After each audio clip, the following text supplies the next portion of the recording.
Olá, hoje o programa Seus Direitos na TV Estadão recebe a advogada do IDEC, Joana Cruz. Obrigada pela presença. Obrigada, é o IDEC quem agradece. Ela vai analisar alguns casos enviados pelos leitores que tiveram problemas com planos de saúde.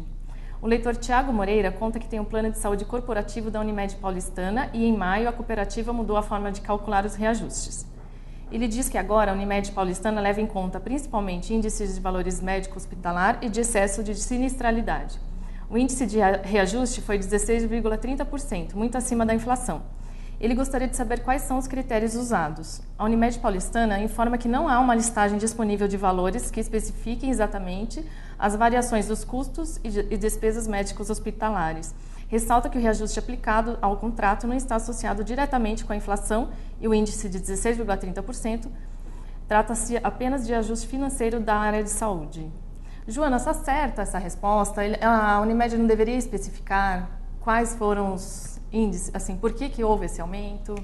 Exatamente. O Código de Defesa do Consumidor, ele estabelece como direito básico do consumidor a informação clara e adequada sobre as variações de preços dos serviços que ele contrata, serviços e produtos.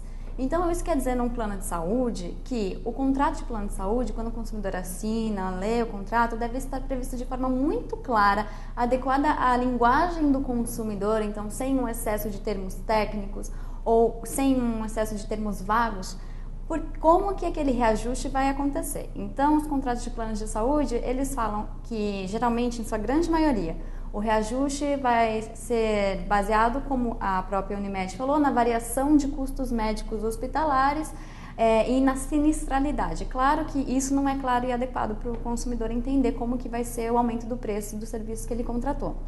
Então, nesse sentido, o consumidor pode, muitas vezes, buscar a anulação de um valor, tanto por meio do Poder Judiciário, quanto fazendo uma reclamação nos órgãos de defesa do consumidor, para que ele não tenha que arcar com um valor que não foi informado de forma clara e adequada para ele. Então, uma cláusula contratual vaga e que coloque obrigações que são muito onerosas para o consumidor e que concedam vantagens muito excessivas para as operadoras. E como que ele deveria agir nesse caso?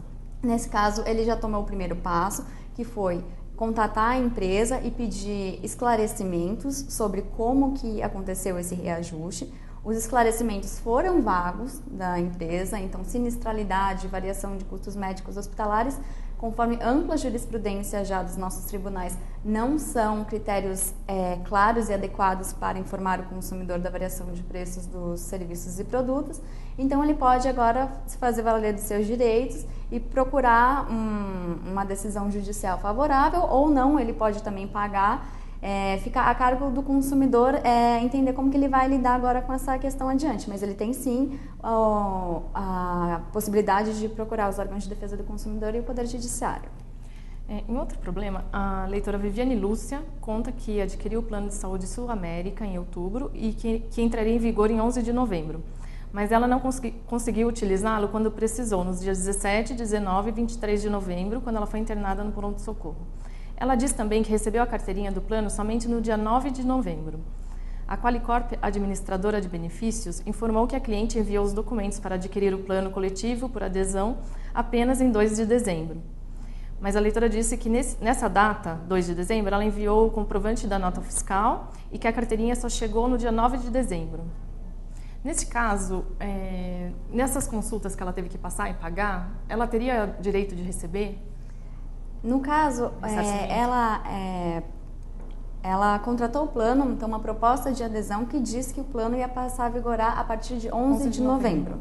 Então, nesse caso, o cumprimento da oferta que foi feito para ela é um direito dela e também é uma obrigação do fornecedor de serviço, conforme dispõe o Código de Defesa do Consumidor. A alteração do início da vigência desse contrato, segundo a empresa, foi uma alteração unilateral de uma cláusula contratual, que é o início do contrato, da vigência desse contrato. Isso é uma prática abusiva das operadoras e seguradoras pelo Código de Defesa do Consumidor. De acordo com a proposta de adesão, se ela estava escrita aqui, ou se foi conversado com ela também, porque propostas verbais também vinculam o fornecedor, de que aquele contrato ia começar a vigorar desde 11 de novembro, ela deveria estar coberta desde esse período. Se ela não conseguiu passar num médico, fazer um exame, respeitar as carências do contrato que ela assinou, então tem que verificar isso direitinho, ela pode sim pegar o ressarcimento desse valor que ela eventualmente tenha pago por uma consulta. E mesmo quando uma operadora demora para entregar a carteirinha para o consumidor, depois da assinatura do contrato, ele não pode ficar descoberto desde o começo da vigência desse contrato. Então ele deve entrar em contato com a operadora, pegar um número provisório de registro para ele, ou dar o seu CPF, seu RG, documentos de identificação, para que ele consiga ter o acesso aos procedimentos contratados.